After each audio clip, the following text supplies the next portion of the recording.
Oh, hello there. My name's Professor Hohen. So I really enjoyed our last challenge video, playing through Pokemon Red whilst always burnt. But as we progressed, having our entire team burnt became less and less of an issue as we progressed. So, let's see if we can increase the challenge. For this run, I'll be trying to complete Pokemon Silver whilst always poisoned. So, how will this work? By using my emulator's built-in Gameshark, I can use codes to make all 6 of my Pokemon have the poison status all the time. If you want to play along, I'll add these codes in the description below. So, why will this challenge be difficult? As we're always poisoned, our active Pokemon will take poison damage at the end of their turn equal to 1/8 of their maximum health. What's worse, unlike our burn challenge, we'll also take damage for every step that we take. This challenge, I'll need to manage my healing items, money and Pokemon much more effectively. If we've run out of money or potions before some of the longer sections of the game, we might not even be able to complete this challenge. So, what are the rules? My Pokemon must always have the poison status. I can't heal it. No items in battle. This includes healing items like potions, but we can use held items. No using legendary Pokemon, just to add to the difficulty. Other than that, we play the game as normal. And finally, no glitches or exploits. Well, except applying poison status to our Pokemon, of course.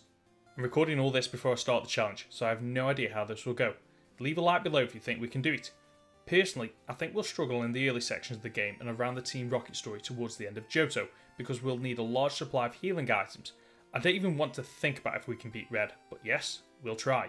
With all that being said, let's find out if we can beat Pokemon Silver whilst our Pokemon are always poisoned. Our first task is to pick our starter. I choose Cyndaquil, as it will be strong against the Bug, Steel and Ice gyms, as well as some of the Elite Four and gym leaders in Kanto. We also pick up a potion from Elle's assistant. Every 4 steps we lose 1 HP of damage, and at level 5 we don't have enough HP to reach Cherry Grove City, so we have to use this potion. When we do reach the city, we spend all our money on potions. We can't risk not spending it all. If we faint, we will lose half our money. Before I head to Mr. Pokemon, I grind up a few levels, which isn't quick or easy. We lose around half our health just walking to a patch of grass. Sometimes we get extremely unlucky and don't get an encounter until our health is in the red. Oh, it gets worse. At this level, we don't inflict enough damage to reliably knock out anything above level 2 before we faint from a combination of poison and the damage we take. Thankfully, as we've spent all our money, it means that when we do get KO'd, we don't need to worry about losing our money. It takes a while, and several trips to the Pokemon Center, always as a result of fainting from the poison, but we eventually hit level 9. We still haven't learned Ember, but we now have just enough health to reach Mr. Pokemon. I save my potions, better to stockpile them for routes 30 and 31 and reaching Violet City. While carrying out a job for Mr. Pokemon and Professor Oak, we bump into our rival. Thankfully, he doesn't have Water Gun yet, so we use Tackle to chip away at its health. We win, but only just. Thankfully, the Berry Eye quit before the fight saves us from a loss. Before taking on the trainers on Route 30, I grind up to level 10, which results in me fainting exactly in front of the nurse in the Pokemon Center. Come on! If I'm literally collapsing on the counter, surely that doesn't count. That means we lose half the money we earned from the rival battle too. Route 30 poses a challenge. The battle themselves aren't difficult, but we lose health just walking to the trainers, so we never enter a battle with full health. I only battle the first 2 trainers and skip the rest. I prefer to battle the wild Pokemon on the way instead. While we won't earn money, at least we can knock them out in a single attack, meaning we don't take poison damage in battle. So, I only have to use a couple of potions on this route. Better to save them rather than risk not having enough money or healing items when trying to climb Bellsprout Tower. Picking Cyndaquil was a great option for this section of the game. The Bellsprouts are a low level and their Vine Whip attacks do next to nothing. On our climb we have to use a few more potions, but eventually we learn Ember, meaning we now have a reliable move that can knock out Pokemon in a single attack. So, this means that the only damage we really take is the 1 HP of poison damage every 4 steps. At the top of the tower, our Toxic evolves, going from 36 HP to 44. Not a huge jump, but this means I can walk an extra 32 steps before fainting from the poison damage.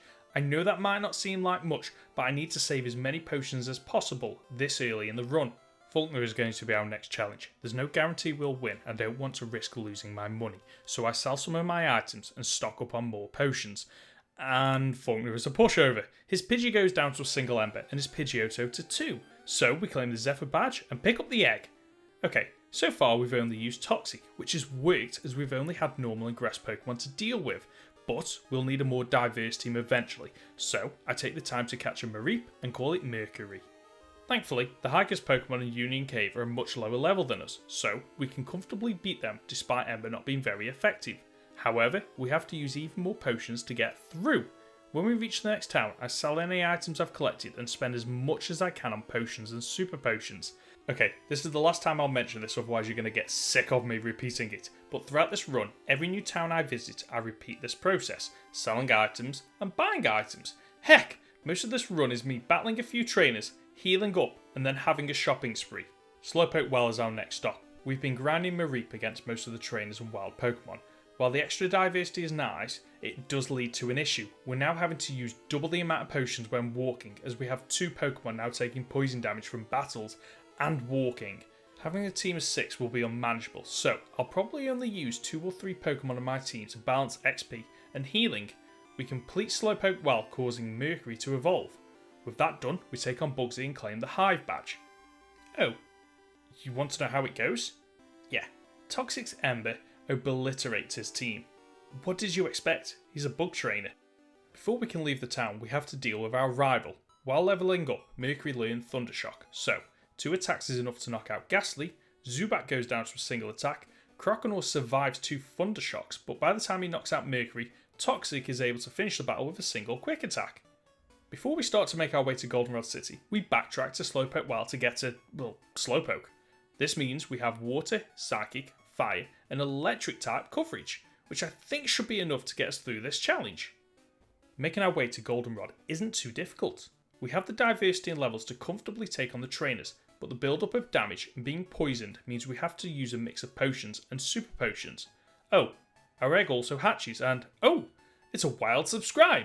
If you're enjoying this video, why not consider subscribing? For my 500 subscribers special, I'm planning a challenge that I believe is simply impossible, but I'll try anyway. Whitney is the 3rd gym leader standing in our way, and we all know how much of a pain her Miltank is, let alone when you're poisoned as well. So I heal up, equip a berry on both Toxic and Mercury, and jump in. Mercury outspeeds Clefairy and Thunder Punch paralyses it as it uses Return via Metronome. On turn 2, we come close to knocking it out, meaning we take damage from poison, and it uses Metronome again. Thankfully, it's a non-damaging move, so we're able to knock it out the following turn. Okay, time for Miltank. Can we beat it at our current level whilst poisoned? I switch to Toxic and use Smokescreen, but not before it uses Rollout. Okay, I'm getting flashbacks from our childhood now. On our second turn, Rollout connects again. We hang on and land another Smokescreen, but the poison knocks Toxic out. I send out Subscribe and try to land Charm, but Rollout knocks it out too. I send out Acid next, and we get extremely lucky as Miltank misses 5 attacks in a row, so we're able to reduce its attack with Growl. What luck! Eventually it connects and knocks us out as we send out Mercury. It misses Attract and we're able to paralyse it with Thunder Wave. I go on the attack with Thunder Punch as Stomp and Poison bring us to just 14 health. Thankfully, our berry kicks in and we continue to use Thunder Punch. Miltank misses a turn because of the paralysis and we land yet another attack, bringing it close to fainting. Poison brings us to just 10 HP as Miltank misses a second turn and we finish it off. Wow, that berry saved us. In Ecruteak City we take on our rival, and it's so much easier than when we attempted this now Larvitar only challenge video. Our team is quite balanced, so we have a counter for each of his Pokemon, even if our Slowpoke doesn't know Confusion yet, so we're able to win and the poison isn't really an issue. While we're here, we might as well have a stab at Morty. Through a combination of attacks, I'm able to get past Ghastly and his first Haunter, but we don't have a lot of HP left, so his Gengar not only outspeeds us, but Shadow Ball is strong enough to knock out each of our Pokemon, except for Subscribe, as I don't think it has anything that can damage it. Annoyingly, this means we lose half our money. Not ideal. I don't think we'll be getting past Morty at this stage, and just walking to Morty to re-challenge him will be a waste of potions, so we might as well make our way to Olivine City. Because we've been putting all our experience into just 3 Pokemon, we're now strong enough that we're able to one-shot most of the fire and water Pokemon in the Lighthouse, and we only take poison damage when walking around. Somehow, I don't actually need to use any potions reaching the top of the tower. Perfect! Now that we have a few extra levels under our belt, I spend all our money just in case we lose again and make our way back to Ecruteak City. Mercury now has enough HP to make it there without us needing to rely on potions to heal. On our second attempt at Morty, his Ghastly uses Curse and we inflict enough damage with Confusion to knock it out. Haunter outspeeds with Nightshade as our Confusion reduces it to half health, but Curse and Poison leave us with just 19 HP, meaning his next Nightshade does just enough damage to knock out Acid. I send in Toxic and use Ember to finish Haunter off. Knowing Gengar is out next, I switch to Mercury to paralyse it. Shadow Ball connects, but thankfully, Mercury takes it like a champ. Now that we outspeed, I land a Thunder Punch. It doesn't do as much damage as I wanted, but we get lucky as Gengar decides to use Mean Luke. A waste of a move as I wasn't planning on switching anyway. Our next attack brings it close to fainting, but we're the ones that faint first as Poison and another Shadow Ball takes its toll. One Ember is all it takes to knock it out. His final Pokemon is another Haunter. Ember is my only choice here, which I spam until we win. And I'm going to be honest here, we only won because Haunter wasted a turn using Spite and another using Mean Luke. Back-to-back attacks would have ended us. There's nothing much else left to do in the story, so we take on Chuck. It takes a couple of attempts, mainly as our Slowpoke's confusion is so ineffective and because we get unlucky against his Poliwrath, which is able to connect with Dynamic Punch. But as it's only a 50% accuracy move, I know we'll get lucky eventually. Eventually we do. We're able to whittle down his Primeape and knock it out with a combination of attacks from Acid and Toxic. Poliwrath decides to go for Mind Reader instead of attacking, so we're able to land our first Thunder Punch. Mind Reader means its next attack will definitely connect, so I switch to Subscribe, our Togepi, which takes the full brunt of a Dynamic Punch to the face. Sorry little guy. I switch back to Mercury and Poliwrath again uses Mind Reader, so we're able to connect with a second Thunder Punch to knock it out. Jasmine is the next gym leader standing in our way. We have to overcome confusion, but we're able to land a couple of Embers to take down her first Magnemite, meaning the only damage we take is from Poison. I switch to Acid to deal with his Steelix. It starts with Sunny Day, not ideal as it reduces the damage I deal with Surf. I switch to Subscribe. I know it'll get knocked out, but at least I can switch back into Toxic without taking damage. Thanks to Sunny Day, Ember's attack has increased. It's not strong enough to knock it out, but we do get extremely lucky and land a Burn. We take a bit of poison damage as it lands Screech. On the next turn, Jasmine heals it, but with a combination of Ember and Burn damage, we're able to knock out his strongest Pokemon. Although, watching the footage back, his second Magnemite is no pushover. Toxic uses Ember and burns it, but is knocked out. Acid is slower than Magnemite, so is taken out with a single Thunderbolt. Thankfully, Mercury is quicker, so Thunder Punch knocks it out. To progress the story, we head to the Lake of Rage. I take the time to catch the Gyarados. I'm not going to use it in battle, I don't think, but we can at least use it as a HM slave. Nothing exciting really happens in the Team Rocket hideout, and I have enough potions to make it through comfortably. Price is up next. It's a relatively simple battle. Thunder Punch and Ember are enough to take down his Seal, Dugong and Piloswine, and the poison does nothing to get in our way. Progressing the story through Goldenrod City sees us come face to face with our rival again. It's a simple battle thanks to having several move types spread across our small team, so his Golbat goes down to a single Thunder Punch, Magnemite to a single Flame Wheel, Feraligatr to a single Thunder Punch too. Haunter manages to survive confusion and almost knocks out Acid, but the poison finally takes it down. We send out Toxic to finish it off, and while it's out, it also takes down Sneasel too. While we're in Goldenrod, we pick up the Amulet Coin, which doubles the money we earn in battle. To be honest, I don't even need it as we're swimming in money, but who knows what will happen later in this run, so better to be safe than sorry. As we've progressed through this challenge, being poisoned has become less and less of an issue. We can now comfortably walk the game's many routes and between towns without needing to heal, as our Pokemon have plenty of HP. On our way through Ice Cavern, I pick up the Nevermelt Ice. It'll power up our Slowpoke's Ice Punch, which against the champion Lance, and in the final Johto gym, which is our next destination. Claire is never a simple battle, even when your main Pokemon is a higher level. Unfortunately, Acid's Ice Punch doesn't benefit from the same type attack bonus. I know, I could have grabbed a Jinx, and I did, but when I realised how much time I would need to spend levelling up, I opted to just make do with Acid. Her first Dragon outspeeds and lands a Dragon Breath, but it only does 24 damage. Why is that? I expected it to do more. We're able to knock it out with a single attack. I thought it might be because it was a critical hit, but no, her next Dragonair goes down to a single Ice Punch too, but not before it inflicts a hefty amount of damage with Thunderbolt. Acid is putting in work as it survives the third attack as we knock out Claire's third Dragonair with yet another single attack. As we've been knocking out each of her Pokemon in a single attack, we've managed to avoid 52 HP of poison damage, which would have knocked out Acid, our only Ice-type damage dealer, and left us short against her Dragon Pokemon. From Generation 3 onwards, you take 1/8 of your total HP as poison damage each turn. Thankfully, as we're playing Pokemon Silver, knocking out the opposing Pokemon prevents us from taking this damage. Her final Pokemon is the dreaded Kingdra, which definitely outspeeds Slowbro, so it's useless now. It outspeeds Mercury too and uses Smokescreen, which means we miss Thunder Wave. On our next turn it lands Surf. It's not strong enough to knock us out, but we probably won't survive another attack, and 2 turns of poison damage also. But we're able to land a Thunder Wave. I swap out to our Gyarados with the intention of letting it faint so I can swap into Toxic and use Smokescreen. However, Kingdra misses its turn because of paralysis, so we use Dragon Rage. It tries to use another Smokescreen and misses, so we land a second Dragon Rage. Kingdra manages to connect with Dragon Breath, but we survive despite being 10 levels lower. Another Dragon Rage inflicts enough damage to knock it out. Remember earlier when I said Gyarados would be a HM slave? After claiming the Rising badge, we make our way to the Elite Four. I'll need every extra level I can, so I battle every trainer I come across, including the rival in Victory Road. Just like in Goldenrod, he's a pushover, so I'm not going to recap the battle. This section of the game has seen me use the most potions, but at this point I have a large supply of hyper potions and plenty of money to spare, so getting through despite being poisoned isn't difficult. Okay, Elite Four time, and just like my always burnt challenge, I won't be using revives. Will is the first member of the Elite Four who specialises in Psychic type Pokemon. Thankfully, each of his team has a secondary typing, so we take advantage of his first Zatu's flying typing by using Thunder Punch, which takes it down in a single attack. We've switched to Toxic for his Jinx and use Flame Wheel. It survives, so we take a bit of poison damage. It misses Double Slap though, so we knock it out with a second Flame Wheel. Slowbro is his third Pokemon, so we send Mercury back into battle. Thunder Punch comes close to beating it, but it's not strong enough.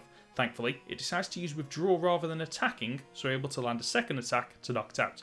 His fourth Pokemon is Executor, and Toxic's Flame Wheel doesn't knock it out, so we lose health because of the poison and from a Psychic attack. We outspeed it though, so we take it down. His final Pokemon is another Zatu. As Toxic and Mercury are on low health, I need to rely on Acid. It confuses us, but we overcome it to land an Ice Punch, which it survives, so we take a bit of poison damage. On his next turn, Will uses a Max Potion, so we get a free attack, but like last time, it's not strong enough to finish the fight. On our next turn, we take damage from both Confusion and Poison. Zatu uses Psychic, which we resist because of our secondary Psychic typing, and we're able to bypass Confusion and land a final Ice Punch to end the first Elite Four battle. Between the battles, we heal up, which is allowed in the rules. Koga is our next opponent. A single Flame Wheel is enough to put down his first two Pokemon, Ariados and Forretress, so we don't take any poison damage. His third Pokemon is Muck, so I switch to Acid for a type advantage. Muck outspeeds us and uses Minimize, so we miss our first attack. On our next turn, Muck lands a Sludge Bomb and we're able to land a Confusion, which confuses it. I'm still amazed by how little damage Confusion does. This isn't looking good. A couple of rounds of poison damage and Sludge Bombs leaves us with very little HP, as we're able to connect with another Confusion. I have to switch Pokemon, otherwise we'll lose Acid, so I send in Vaccine as Muck hurts itself in its Confusion. We use Dragon Rage and bypass Muck's heightened evasion stat. Once again, our Gyarados comes through. Crobat is out next, so I use Mercury's Thunder Punch, but not before we take a slight bit of damage from Wing Attack as we're slower. Koga uses a full restore as we land another Thunder Punch, bringing it back into the red. A critical Wing Attack and poison damage brings us to just 52 health, but we're able to knock out Crobat before we take any further damage. His final Pokemon is Venomoth, so we switch back into Toxic, who still has full health. 2 Flame Wheels is all it takes to finish off Koga. If you watch my previous challenge videos, you'll know Bruno is a pushover, and in this video, he's not. I was hoping to rely on Acid's type advantage, but Confusion does so little. We don't learn Psychic until level 54, and can't get the TM until we reach Kanto. In fact, none of our Pokemon's special attacks can reliably damage his. As it takes several attacks to KO his Pokemon, we're stuck taking 1/8 of our health worth of poison damage each turn, as well as any of his Pokemon's attacks. At first, I thought I just needed a bit of luck, but several attempts made me realise we need to switch this up a bit to win. So I head out of the Elite Four and pick up Mystic Water and Charcoal. These items will boost up the damage we do with Surf and Flame Wheel. In later gens, these boost same type attack moves by 20%, but in Generation 2, it's only 10%. But it's better than nothing.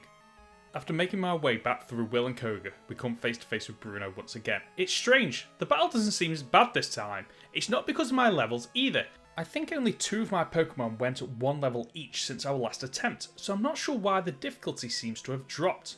The only thing I can think of is we're now relying on Surf to deal damage rather than Confusion, so Acid is able to take down Hitmontop with just 2 attacks. Hitmonchan survives and lands a Thunder Punch. I have to switch to make sure Acid survives. Before we're able to knock it out, we take 2 attacks, but they do so little, I'm not worried. Onix is out next, which misses Bind, and a single Surf from Acid is all it takes to knock it out. Machamp is out next. I switched to Mercury just because it has full HP, but a Cross Chomp and poison damage brings us to below half health. As we're faster, I'm able to land back-to-back Thunder Punches to knock it out. His final Mon is Hitmonlee. Our team is looking a bit worse for wear, so I send out Toxic and use Smokescreen to lower its accuracy. It pays off as it misses Swagger. We use Smokescreen again as it connects with a double kick, which we barely survive. I switch to Fly, I know our HM Slave is going to die, but we can easily use it to get a clean swap into another Pokemon. We get lucky as Hitmonlee misses high jump kick and damages itself. I send out Mercury and connect with Thunder Punch to win. After that, I don't think I'll see Bruno in the same way again. Karen's the last member of the Elite Four. I don't have any super effective moves against her Pokemon, but it doesn't matter.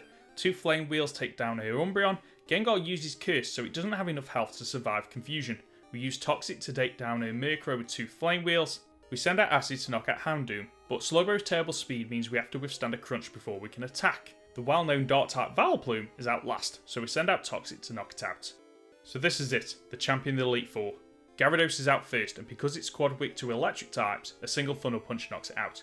His first Dragonite comes out next, so we rely on Acid, now holding the Never Melt Ice, to knock it out with Ice Punch, but we do get extremely lucky as it misses Thunder. That could have ended this Elite Four run. His Dragonite isn't messing around and connects with a Hyper Beam, which, wow, why did it do so little? An Ice Punch is strong enough to knock it out too. Lance sends out his strongest Pokemon, his level 50 Dragonite. It wastes a turn with Safeguard, so we get a free attack and take it down. Charizard also uses Hyper Beam, which again does so little, so we're able to land a Surf. His final Pokemon is Aerodactyl. There's no way we're outspeeding this as it lands a Rock Slide. We retaliate with Surf, which knocks it out and secures our victory, as we become the Pokemon champion of Johto, whilst always poisoned. As usual in challenge runs in Silver and Gold and their remakes, players tend to progress through Kanto and challenge Red, and I did just that. But to be honest with you, nothing exciting happened. It was basically a let's play at this point. We one-shot pretty much anything we came across. Just like our Always Burnt video, as the run has progressed, it's become less challenging. Walking between towns isn't an issue, as we have more than enough HP to balance out the damage we take from the poison every 4 steps. And because we knock out most Pokemon with a single attack, we don't take any damage from the poison either. I only make 2 major changes to make the run in Kanto easier. I catch the wild Snorlax for the leftovers, which helps to negate some of the damage we take from poison each turn, and I trade the Drowsy from a Chop to give us an advantage against Red Snorlax. His Pikachu goes down to Earthquake, his Espeon goes down to 2 Surfs from Acid, Snorlax goes down to a single Cross Chop, out next is Charizard, which goes down to a single Surf. 1 Flamethrower is all it takes to knock out his Venusaur. It takes 2 attacks, but we're able to take down his Blastoise too. See what I mean? We only take 2 rounds of poison damage in that entire battle. Oh well, at least now we know that yes, you can complete Pokemon Silver whilst always poisoned. Thanks for watching. If you've enjoyed this video, then why not check out one of my other challenge videos? The links are on the screen now. If you really love this video, then you'll love my next one, where we attempt to beat Heart Gold with only a Gible. So subscribe and ding that bell icon to be notified when it goes live. Until next time, remember to flex your inner geek. See ya!